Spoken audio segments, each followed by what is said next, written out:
if it turns negative this quarter and then halfway through the year it's a negative again, we're technically in a recession by a lot of economist standards, and that would be bad news politically for Trump, for Republicans, especially as they're trying to craft this tax deal. Welcome to Reporter's Notebook, where we talk to the Washington Examiner's top journalists about the stories breaking on their beats.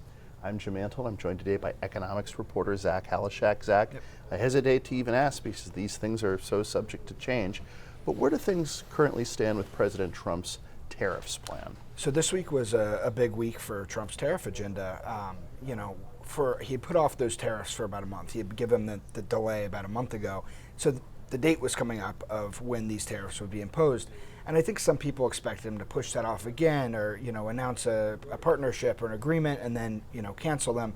I mean, if you remember Wall Street, a lot of Wall Street that was supporting him on the campaign trail said, well, he kind of uses tariffs as a negotiating tactic. You won't actually go through with like wholesale major tariffs, especially on allies like Canada and Mexico. Mm-hmm. But lo and behold, they went into effect this week. He levied 25% tariffs on Canada, 25% on Mexico. Stock market tanked, freaked out, kind of, economic uncertainty went up, the VIX went up, that sort of thing. And then today, he kind of pared that back a bit. He gave exemptions to a broad swath of goods coming from both countries, first Mexico, and then he ended up doing Canada too in an executive order. Something like 38% of goods coming through Canada now have an exemption and just about half from Mexico.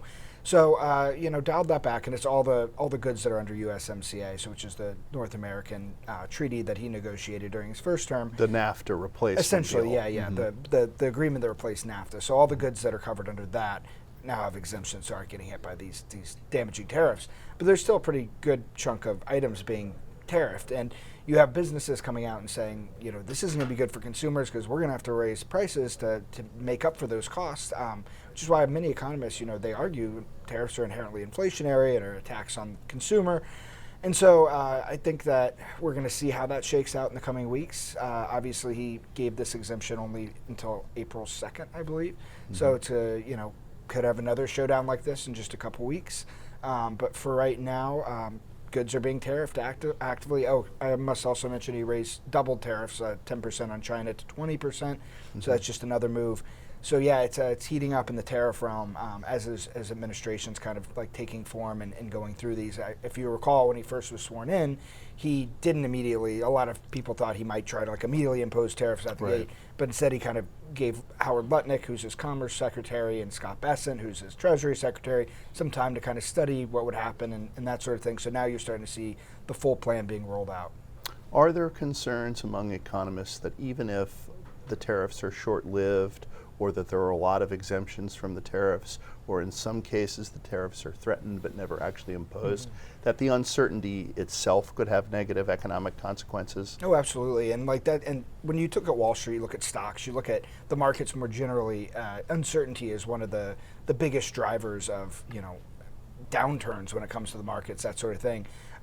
Investors like to know what's about to happen. They like to, it's why you have all these consensus expectations for all these reports that come out, like the jobs report, the inflation, because you kind of predict in advance what's going to happen, so you could price in those moves. And when you have these kind of tariffs, like in surprise tariffs, where you tweet something and there's, we're going to add this to this, when there's that kind of chaos, if you will, when it comes to tariffs, that it absolutely is not good for the markets, and uncertainty drives investment away. So yeah, there could be negative effects, and I think many economists are worried about that uncertainty. Are any of them even using the R word?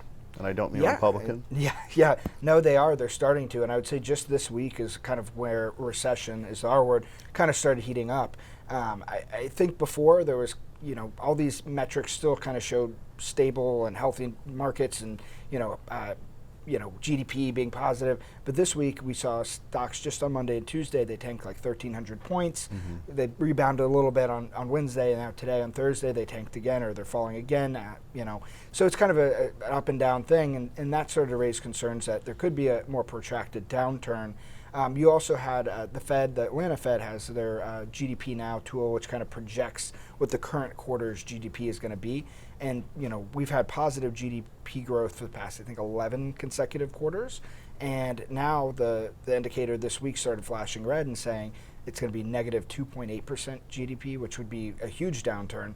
Although, it depends how you read it. Some other analysts like JP Morgan and stuff, they predict a slowdown, but not a negative turn in GDP for this quarter.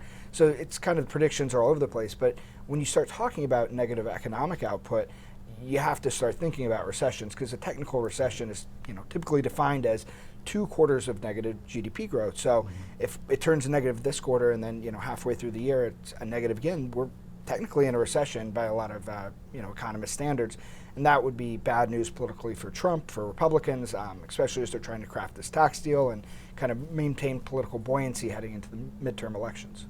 So another thing Republicans on Capitol Hill are trying to do is add work requirements to the food stamps program. What's the status of that?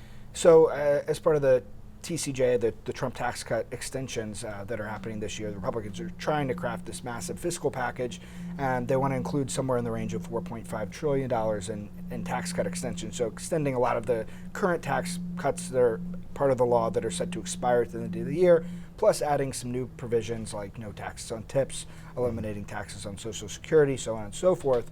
But to do that, they have to get cuts. They have to find cuts in other areas. So they've tasked the Agriculture Committee, which oversees SNAP, like food stamps, with cutting, I think it's $230 billion in cuts over a 10-year window.